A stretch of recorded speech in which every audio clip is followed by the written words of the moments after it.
இன்றைக்கி Sunday, குட்டீஸ்க்கெல்லாம் leave இருந்ததுனால காலையில் சீக்கிரமாக எழுந்திரிக்கவே முடியல.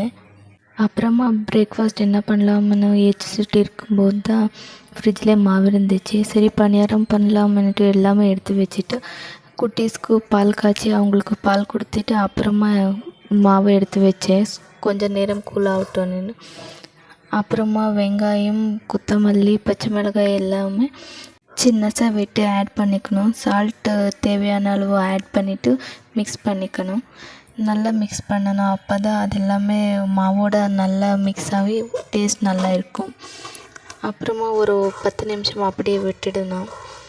அதுக்கப்புறமா சட்னி பண்ணுறதுக்காக ஒரு பெரிய வெங்காயம், 3 பச்சை மிளகாய், கொஞ்சமாக பூண்டு, 1 இன்ச்சு இஞ்சி, பொட்டுக்கடலை, தேங்காய், கொத்தமல்லி எல்லாமே எண்ணெயில் வதக்கிட்டு சட்னி பண்ணால் பணியாரத்துக்கு சூப்பராக இருக்கும்.